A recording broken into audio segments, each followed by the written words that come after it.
prayer we must, this very evening and always going forward.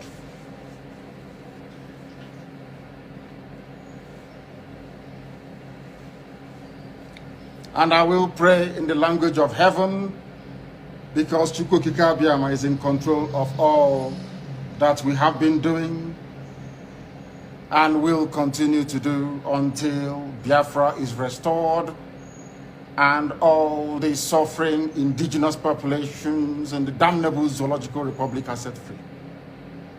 Chineke na nke pụrụ ihe niile Chukwukika Abiyama onye na-efe na aja aha nsọ ya mma mgbe niile. Onye ọbụla na ya na-achị eluigwe n'ụwa na-agba akaebe ịhụnanya gị na ebere gị amara gị n'ọmịiko gị ebe ndị gị na-eze ebede ngọzi. Anyị wee na-etoghị agbanyeghị atụmatụ ọjọọ niile nke ndị iro, iwe nye anyị ndụ n'ala nke dị n'uwe n'ụbọchị nke taa. Anyị wee na-asị na ịja mma niile otu niile dịrị aha nsọ gị. Onye ọ bụ naanị ya ka ikere nọ n'ọgbadara aka ya. Anyị wee na-akpọku gị na-asị gị na nke ọma anyị ga-ekele gị, nke ọjọọ ma anyị kelee gị.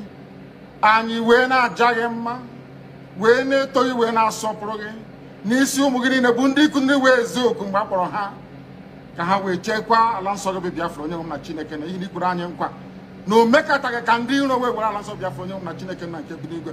Agbanyeghị atụmatụ ọjọọ niile nke ndị iro ma ndị na-agba mgbọgba ebe niile dị iche iche onye nwe na Chineke nna ihere bụ nke ndị dị etu a n'ụbọchị nke taa. Anyị wee na-eto gị, wee na-asị onye nwe anyị na Chineke nna nke pụrụ m ihe niile, onye ọ bụ naanị ya na-azọpụta, onye ọ bụ naanị ya bụ okwu ya niile bụ ihe na amen.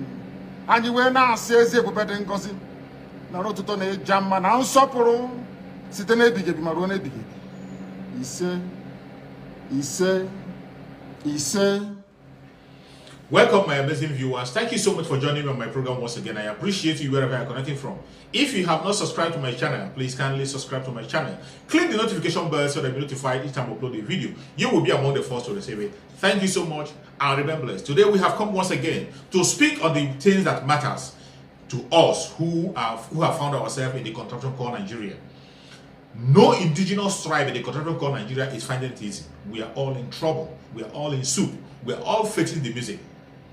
The government of the day, the government of the contraption called Nigeria is willing to hand us over to the Fulanis to kill us, to take our land. That is exactly what they are doing. And they are not relenting in anything. They are not hiding it. They are doing it in the open. They are using the media to push this issue under the carpet, to make sure they water it down, not let the world hear what is happening. But we will continue to speak up on our platform, telling the world the mission of the government in power, the Nigerian government. Their only mission is to make sure that they hand over the indigenous tribe land to the Fulanis. That is why the presidency is now being handled and directed by the Fulanis. They only support any agenda that is how to support Fulanis. Any agenda that is short of the support of the Fulanis, the presidency will never support it. That is what is happening. It is clear, open in every day. It is not something that is hidden. The government that is in power in Nigeria is a terrorist government. A terrorist government, an open one at that. It is not hidden. But to everybody's surprise, to show you that the world is complicit in what is happening, even when we have a terrorist as president, because you have chosen that terrorist, they still invite that terrorist in the United Nations to come and speak. A terrorist, a well-known terrorist, to come and speak. Somebody who has committed different kind of crime, killed innocent people, supporting terror in all manners. Somebody who has terrorists in his military, terrorists in his cabinet. He has terrorists as governors, have terrorists in Asorok. Yet, he is standing in the United Nations to speak. That is why you don't have to have hope in anybody. Don't put your hope in anybody, not even the United States, not even Britain, not even the UN. Don't put your hope in them. They will not help you. We have to help ourselves. That is why we are speaking of telling the ordinary people what matters. As you speak on the social media, so many people are listening and they will know the truth about Nigeria. Nigeria is a country that is not functioning. It's a country that has been handed over to the terrorists as we speak. The northern part of Nigeria is in the hand of the terrorists, and the northerners are just okay with it. They don't care. The governors in the north don't care anymore. They have handed over their governance to the terrorists. They rename the terrorists to bandits, and they want people not to be calling them terrorists. They call them bandits. They change their name from bandits. They begin to call them unknown gunmen. From one name to the other to make it palatable for people to begin to embrace them. That is the only thing they are doing. When we know that the people who are causing mayhem and bringing terror in Nigeria are terrorists. But they have given them different kinds of names to confuse us. But we will not allow them to confuse us. We will not allow these lies to fly. They are preaching lie every day in their media, preaching lie in their presidency. All they have is to support the evil that is happening. When you bring out an opinion that will make sure that the indigenous people have a right, they will say no. You can see from the VAT debate that is going on that it is still that same southern part of Nigeria that they want to kill and occupy. They are the ones who are producing everything that makes Nigeria what it is. It is the south. If you talk of the mineral resources, the major mineral resources that is the heart of Nigeria today, which is oil, is from the south. You remove the oil, when you come to the VAT, the major thing that is sustaining the states as we speak today is from the south. It's only the southern state that can be able to survive on their own without any help from anywhere. But when you come to the north, no single northern state except two that can be able to survive on their own. And people are saying that that is okay. Now that some governors have risen up and said they will not give their VAT anymore, you see attacks from all corners. People saying all manner of things. People attacking them from all angles. Meanwhile, this is writing to them. But the funniest is that even governors from the southern part of Nigeria are still attacking their fellow governors who are saying the right thing. A governor in the southeastern part of Nigeria, Ebonyi State, Omahi, said that he's not in support of states using their VAT to develop themselves. That is how criminal these people are. Anambra State will come and tell you how much they are losing because of the sit at home. Almost all the southeastern region tell you the billions of dollars they are losing because of the sit at home. All this wire that they have this money, what are they doing with it?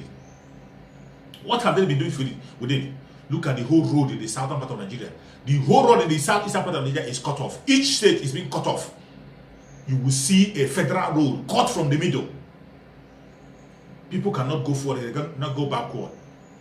Yet somebody is coming to talk about election in that very zone, and you are listening. Yet a governor will stand up and begin to tell you not to sit at home, to release the man that is speaking for you, and you are listening. Yet somebody will come and ask you to vote, and you are listening. Bunch of evil men who only want your death. All they care about is their selfish interest. They have made the South is so insecure that they push the whole terrorists in military uniform to the southeastern part of Nigeria, and they are killing people on a daily basis. Even as I speak to you, people are missing in Imo State. People are being killed on a daily basis. The only organization that our Sunni can have formed, the ESN that was formed to protect the life of the people, they are being chased right, left, and center. They are being distracted. They are not being allowed to do their function. ESN are in the bushes fighting these terrorists. Instead of allowing them to win away these terrorists, they are coming against the ESN, using their Ebubago and the military to destroy the ESN. But they will not succeed. We will continue. It doesn't matter what they do. It doesn't matter what they say. It is obvious that they cannot succeed. You can see them pushing all the agenda of 2023. They don't even care about the security of the country. People are dying. They are not even talking about how to make the country secure. They are now busy. They have started a campaign already, talking about politics. Everywhere you see them talking about things that are irrelevant. You see them talking about it. You see some people coming to claim people. These people who are claiming now that they are qualified for us to vote for. They are the people who will still come back tomorrow and tell you that they didn't know that that is how governance is before they entered. Even people who were in governance, when you elect them and put them there, they will not tell you they didn't know that that was how it is. They will end up destroying everything the more, because the country has a wrong foundation. The constitution they are using is a false constitution, and that constitution, they don't want it to be changed. They want it the way it is because it benefits the evil men in the contraption called Nigeria. Those evil men are in the southeast, in the south. They are in all part of that contraption called Nigeria. They are promoting that evil agenda because it satisfies their own selfish interests. That is why we are calling for a breakup. When you break it up, you break the interest, and every region can be able to go and deal with their lesser demon. That is the way to go about it. The foundation that Sunni members can have led. Referendum. Only referendum can save the people in this contraption. Only referendum and nothing more. That is why we are asking for referendum. I'm going to share with you a video of an interview that was granted to one of the governors in the north and what he was saying. You can see that these people know the truth, But each time you touch them, they continue to lie. They know the truth. But because it favors them, they will always embrace lie. Most of them know the truth, but because the lie that is being paraded by the government, that is being paraded in the media, favors them, they will embrace the lie. He was being asked several questions. He was talking about politicians who claim they didn't know that is how governance is. But when they came into power, most of them were into government. But all of a sudden, they begin to deny that they don't know how governance is when they came to power. Let's listen to what he has to say. Then, after his speech, then we can now talk about it. Centers, people's homes, communities, kidnap people, ask for ransom. Some state governors have deployed the move of shutting down telecoms network in some of these states. What's your view on the best way to tackle this? Thank you, Shaun, and thank you for having me. Let me start by saying that whatever is happening today in the North stands condemned by whoever it is. And there is no way a country can grow if there is no security of life and property. Having said that, then maybe you have to also reflect and see what are the root causes. What is happening today in Nigeria? Why are our own children who are under 25, taking arms against their own kith and kin, going to villages to harass them, take away their livestock, burn their houses, even rape their own women? What is the problem? This kind of moral decadence, what has gone wrong? So it means, I think, we the parents and the leaders, and also both religions have to blame because there are things which were abandoned in terms of raising our children with the kind of moral character to be able to understand that that life is anchored upon some few principles of life. And so, to me, we are all responsible. If you look at the level of poverty in Nigeria, the lack of infrastructure in terms of education, the way parents have abandoned their own children, taking them, to far places, but then to care for them. A number of things have gone wrong. But then above everything else, it's about leadership. Leadership is very, very important. And so a leader has to be held accountable and responsible. They show Zampara. Why is Zampara becoming the hub of terrorism in Nigeria? Why? Because there are some kind of economic interest in that place. I don't think there's been a report, or a submission, a report from one of the committees set up, where, key political leaders, some emirs, political actors are behind this issue of because of the benefit they make, the gold pillage.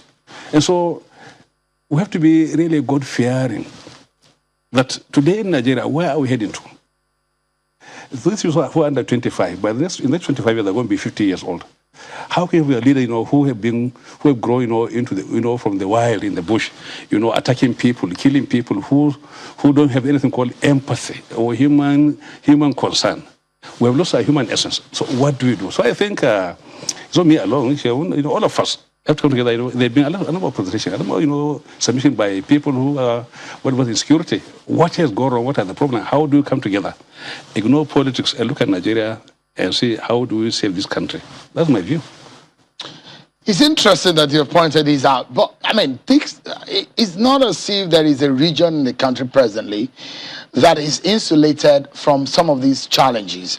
But kidnapping and banditry especially, and from some of the stories that we are hearing and the questions we always ask, some of these elements, you from that region of the country, can you tell us with some of the activities of these bandits? There is a likeness of these terrorists in the Northeast. Are there some kind of similarity between the Northeast terrorists and the bandits in the Northwest? Look, crime is crime, whether in the North or in the South, whether they are bandits or kidnappers or whatever they are criminals. But the issue is, you see, government must be held accountable.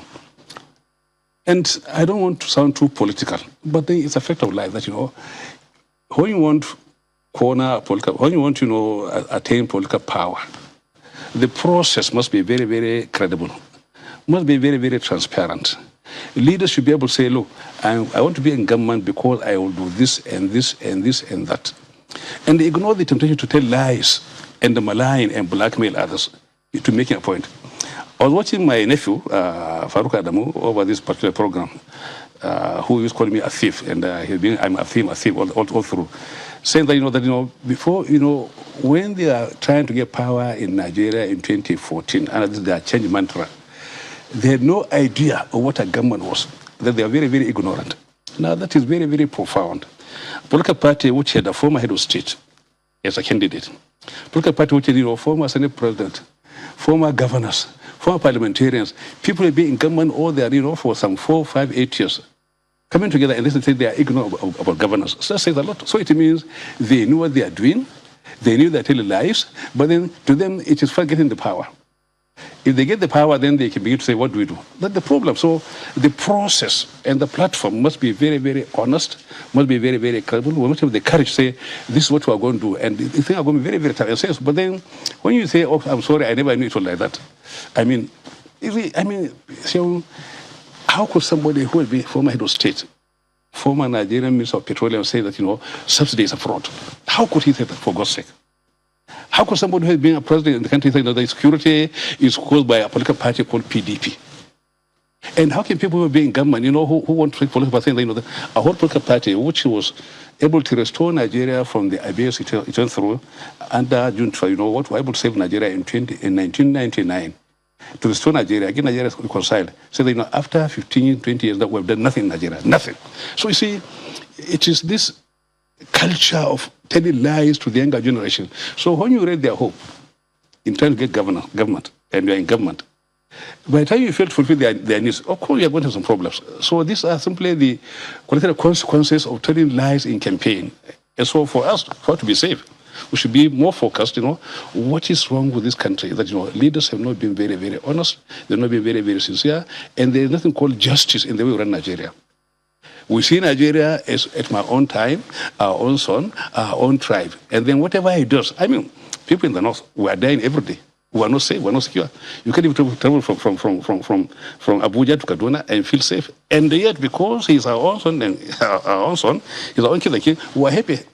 While we are dying, we are happy because Buhari is our own son. So that's the problem. But they say, beyond Buhari, beyond Solami, beyond the current actors, in the next 30 years, there will be Nigeria. The younger generation now who are 25 are going to be about 55, 60 years. What are we planning for them? That's the question. So we all come together and then get some politics, put politics aside, and then sit down and then see, what do we do as leaders in this country? That's I look at things, in a very, very innocent way because I'm a local person and I carry my heart on my palm for all to see. So whatever I say in my lips is something in my heart. But then we have no leadership in Nigeria. That's the problem. And the world is looking at us. So, what is the solution, if I may ask? Do you know, if you were in the position of a president today, what would you do to resolve this banditry? What I will do is that, we need to have, ideas from leaders, ideas from people. The view of the security agencies and other key players, let's get them all together. Look, if I am the president, look, where are the leaders of the country, the political leaders, all the political parties, the clerics, the malams, the key players, come. And then I'll say, this is Nigeria. I will narrate to them, Nigeria, this is the country called Nigeria, a country divided, a country which has no human feeling, where no empathy, a country where we pursue the ephemeral against the altruistic, a country where we abandon the cause of Nigeria in pursuing our own interests. So that today, interests are in Nigeria, interest. Those who want to be councillors, who want to be governors, president, and whatever, are in Nigeria. And Nigeria behind, we should try and pursue our aspirations through Nigeria. So that by the time we get there, we'll be able to command the respect of Nigeria. So I will call them and say, look, this is the country called Nigeria, a leader of the black race, with 20 million people, well endowed by God. We have everything. Why are we in this kind of condition? What has gone wrong?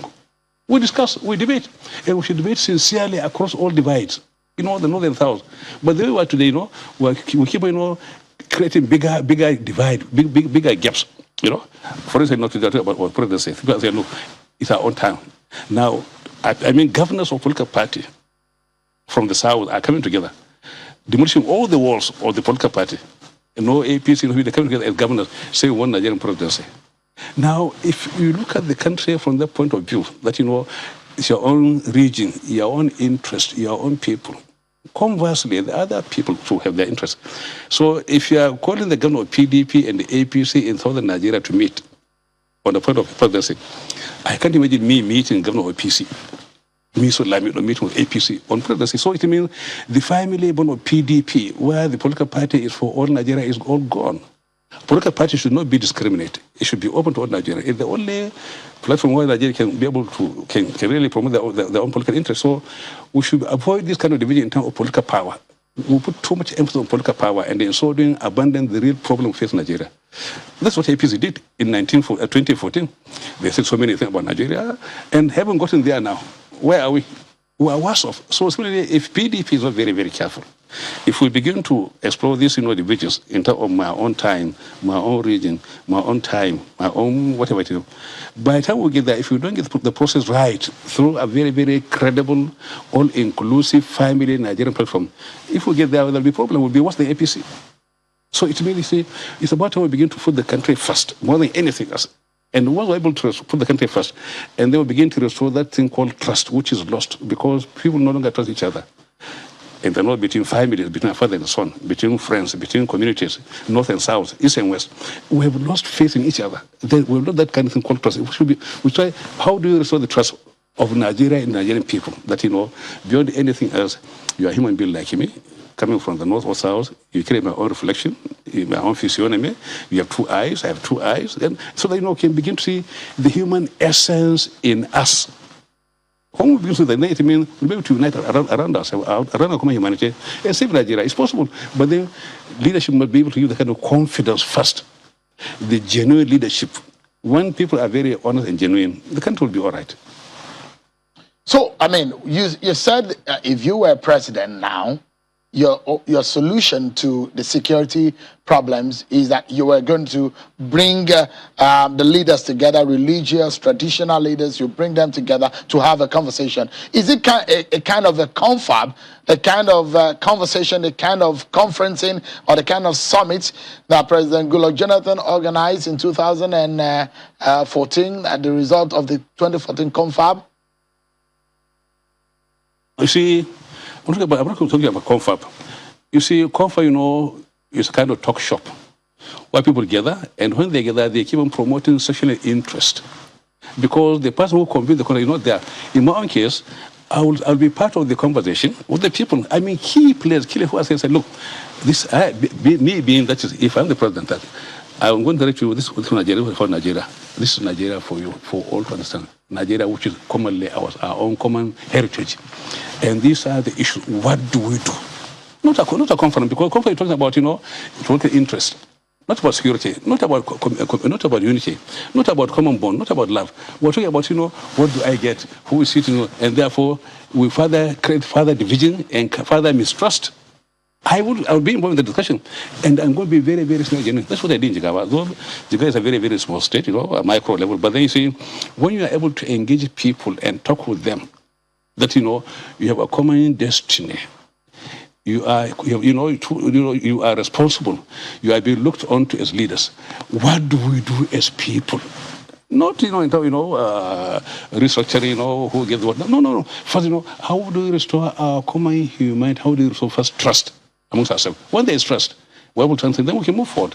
And then begin to answer others which are part of the rank of government or management of government. But then the basic fact that we have to be able to say that whatever I say something you understand and I understand, that we share the same commitment, that you and I are on the same frequency or on the same page.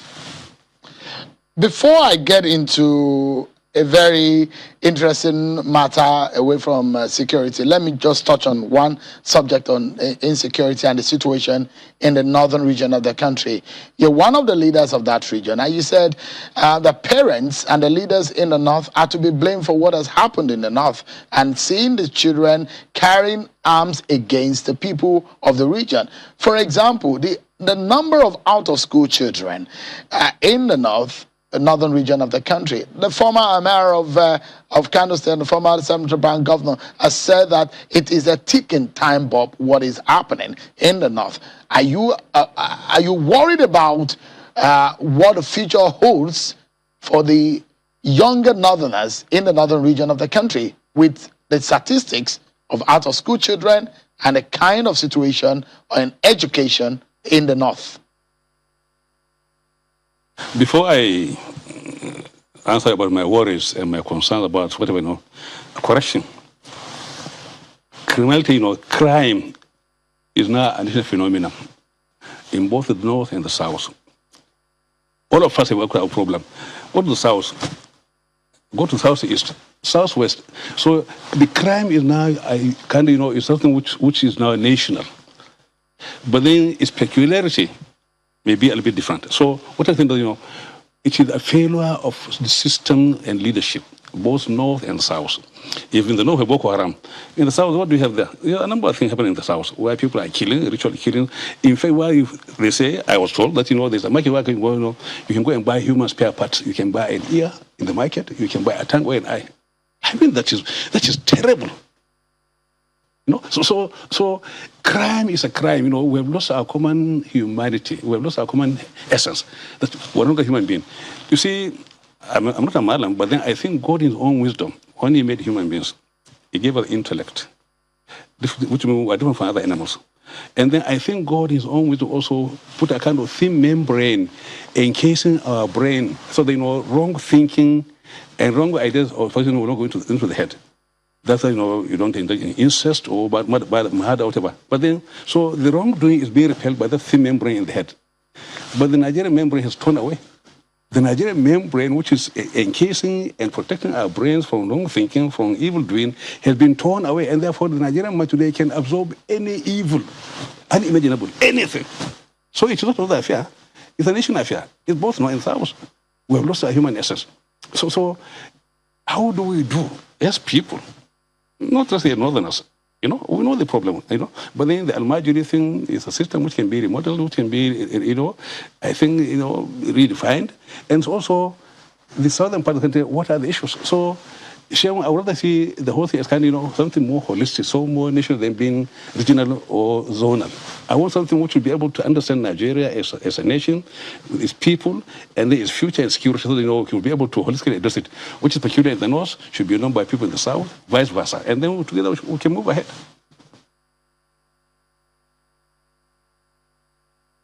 To want to get back into prominence and win the 2023 presidential election, as far as what we hear, as far as what the leaders of the party are saying, are you optimistic about the chances of your party in 2023?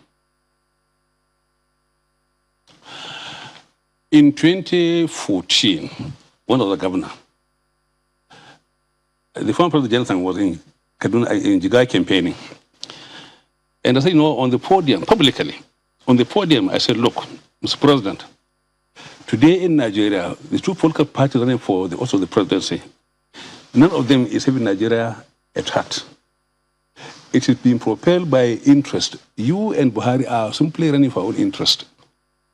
Not through Nigeria, but you are asking Nigeria to follow you.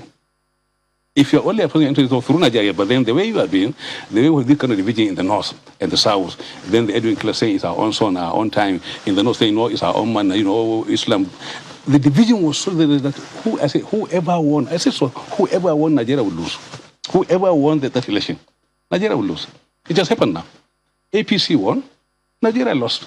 If Jonathan has won, Nigeria also lose because we have lost that thing which is binding to us, which is common to us. We are pursuing the divisions in terms for the purpose of keeping our own zones, our own tribes, our own secure for ourselves. And therefore the division was very, very sharp. So in 2022, and again, in 2019, I said, in 2019, I said, look, if you don't get PDP back to power in 2019, then we begin to think that the country may likely perish. I said so. Now, we're now going to 2023. APs are saying that they made a mistake, that they were ignorant, that they had no idea. the issue they thought about corruption, security, what is the other one? Economy. It's all minus, I mean, it's 0%. So it means the commitment was to the office. The commitment was to the glare of the office, the aura of the office, not the function of that office. And that's what we have to do. That, you know, I mean, look at this corruption issue of corruption. Look at the issue of foreign debt. Under Obasanjo, we're virtually on a clean slate. Under this government now, I don't know how much we're owing. I saw a figure from BBC, you know, every Nigerian now owes the world about 200,000 naira, or that about. So the amount of money being borrowed, for what purpose? Why is the work? So what I'm saying is that, you see, in 2023, or 2022, whatever it is, for the election, we should be able to say, look, this is our country, both PDP and the APC. We must have something, a common answer that, you know, this is the benchmark by which we are going to pursue our campaign. We must have benchmark. And then from there on, begin to see how do we restore that thing called trust, which is being eluding us, which has been destroyed. By the time it is restored, then I think that it's going to be PDP, because PDP has the capacity, is very, very organic, it's a Nigerian party, it's owned by Nigerians, unlike APC, which is owned by Tinubu and Buhari. And Tinubu, when he didn't get the presidency, he will not even bother about anybody. Buhari has finished on tenure. So you see, within the APC, the character there, the character of the APC don't have that kind of political clout or image, or in the Nigerian chemistry to be able to lead Nigeria. So it means it's going to be PDP. PDP, you know, with the experience, you know, with the kind of commitment to Nigeria, with the love of Nigeria, because in 1999, we know what he did. In 1999, there was no Nigeria. It was divided along, you know, various, you know, fissures, along various, you know, cracks. But then, because the PDP leadership had wisdom, was reflecting, was seeing what is Nigeria yesterday and what will be Nigeria tomorrow, we're able to get Nigeria fully restored and fully reconciled and then face the economy. So, you know, we need to look at the political party with the capacity and structure and the commitment to save Nigeria. If we go for this, you know, normal campaign of, you know, it's my own time or your own time, or for that, you know, then we have lost that basic trust of unity. And therefore we'll go to the election balkanized or divided, pursuing individual interests or tribal interests or religious interests. And then by the time we form the government, whether APC or PDP, it's going to be worse than what we have today. Because it means the country will be sliding down up to a level whereby we will simply, you know, evaporate. I mean, so in all of the things that you have explained, you've not hit the nail on the head as to the chances of your party in 2023. Your party was giving a bloody nose in 2015 when an incumbent was defeated. That was a rare situation in our politics, where you have a situation where an incumbent party is beating. I mean, that happened. In 2019, your party did not recover from that situation. Now, from all of what you have said now, the question is, what is the way out? What is the solution? Does the PDP have the answer? You're a leader in the party. Give us an insight into what your party is doing. Can Nigerians look to your party for an alternative? Because that is what your party says they can provide. You said you have the alternative platform. You said you know Nigeria better. Can Nigeria trust your party in 2023? Sharon, in 2014, it is you and I, Nigeria, who got the bloody nose, not PDP. You are also blooded. Because you know what you are today, you know you have the power of the money in your own pocket. So Nigeria got a rough deal. It was Nigeria was defeated, not PDP. Get this very, very clear. And therefore you are also affected. I'm afraid for everybody. Now we know where we are today. What I'm saying is this. In 2023, you know, it's not an issue of, you know, that, you know, there's something called anger in PDP because we've been defeated. No, it's beyond that, because these things are luxury now. You know, we're looking at a country which is going through a lot of crisis. First is lack of trust, mistrust within Nigerians. And then with the accompanying poverty and the insecurity and the insurgency and the lack of humanity and human empathy. These are the issues. And therefore, the only party with the capacity is PDP. Now, between 1999 to 2014 is page one. I've been saying this, is Nigerian history of page one. Between 2014 to 2022 or 23, it's going to be page 2. Page 1 was PDP. A united Nigeria, very fairly secure, with no foreign debt. You know, wow, there's so much empathy. There was so much human love. There was mutual respect across the very north tribes. And therefore, insurgency, which we're trying to manage because it was manageable. 2014, 2023, see what we have. Page 2. You know, lack of human empathy, mistrust. We're being evilized. We become a country which is now which is being laughed. You know, we lost our state as leader of the black race. A country where you can't even travel between Kaduna and Abuja, where another president.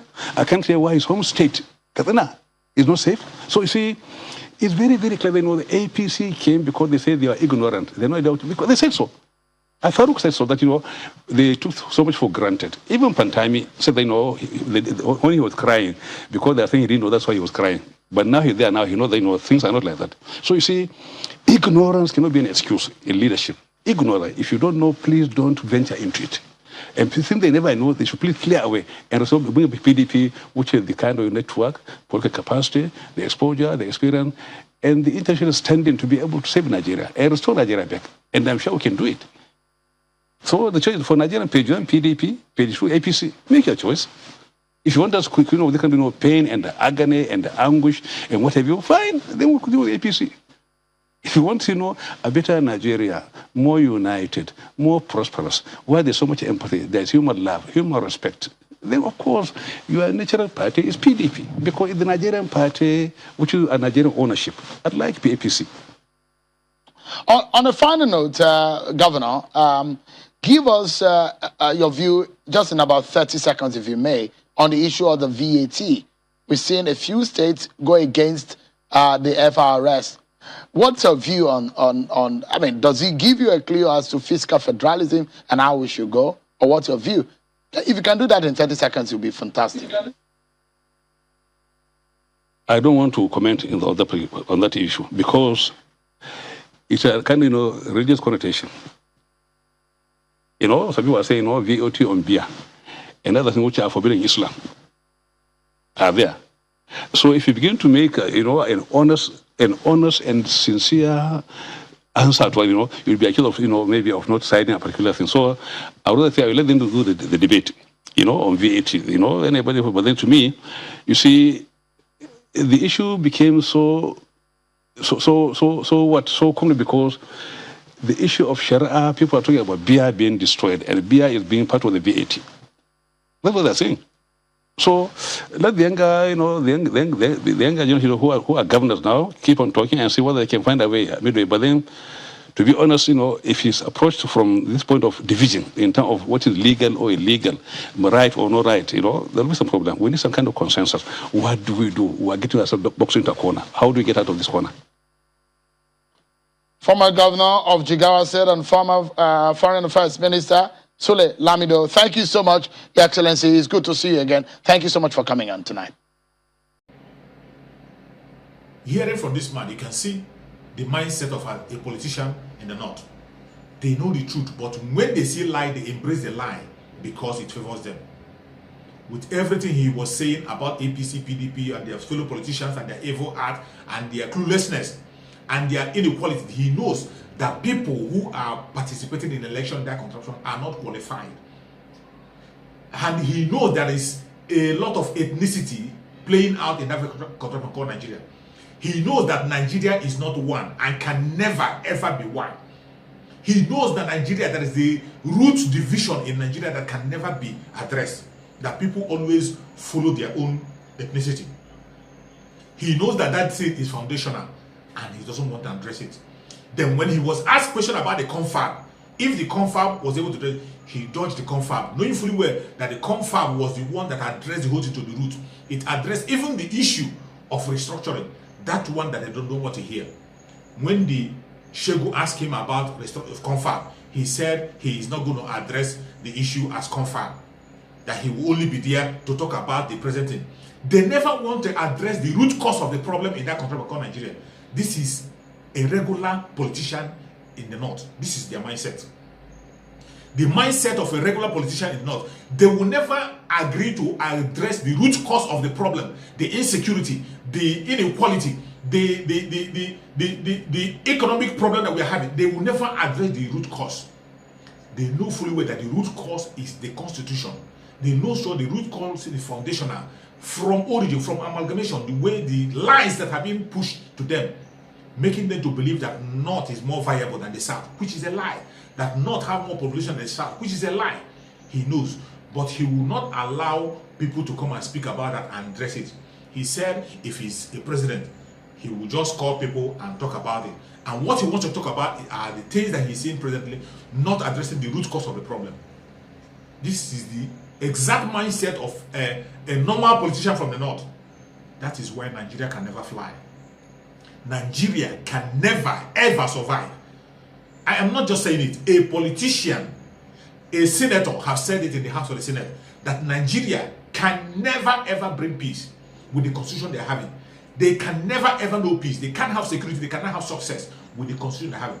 And hear me, they will never ever change their constitution because it benefits them. The politicians in the North will defend that very constitution with the last drop of their blood. They have said it in the open. They said it even on national television. But the Southerners sometimes just behave as if they don't know what is happening. This is the situation. When you see the Southerners, they go to the Senate. All they go there is to go and be speaking big grammars. Instead of defending the interests of their own people, they go there to begin to practice how to speak grammar. You will see somebody from the North who doesn't even understand the grammar you are speaking, making a case for his own people, winning case for his people. A Northerner who is not even educated, winning case for his people in the Senate. But a Southerner will be in the Senate, speaking grammar, trying to let us know how good he is in English. At the end of the day, coming back home empty-handed with nothing to offer. These are the kind of people we see in the Senate. And this is exactly what is playing out in the Senate. Why we say we have to break it up. People have to go their separate ways to survive. There's no other way you can survive in that country called Nigeria except by breaking it up. When you break it up, you break the interest, then people can now survive on their own and grow at their own pace. That is the only way. Our spiritual leader, Nnamdi has given us the solution. If you decide not to abide to this solution or follow it, you're on your own. You are on your own, and you will pay with your own life. You will pay with your own life. Every lie they are pushing out there, it is at the open. Each time you listen to them and you hear their lies, you'll be wondering, are these people human? Are they really human? But what can we say? There's nothing we can say than just to continue to fight for our own freedom, to take our freedom back. If you're from the southern part of Nigeria, wake up. The fight is not just against Biafrans. It's not just against the good ones. It's not just against the Middle Belt. It is against every indigenous tribe in the country called Nigeria. They don't want us to live. But we have to fight our way out. That is the only way we can survive. May Chukwu Okike Abịama continue to bless us, who has laid a strong foundation for the Biafrans to be free. May Chukwu Okike Abịama continue to bless us, who have laid a foundation for every indigenous tribe in the country called Nigeria to be free. All we have to do is to follow that foundation and we will be all free. May Chukwu Okike Abịama give us good health, give him strength, give him more revelation so that very soon he will join us. We will walk into Biafra to celebrate in our freedom. Thank you so much for watching wherever you are watching from. And remember this. Bye-bye. See you again on the next video.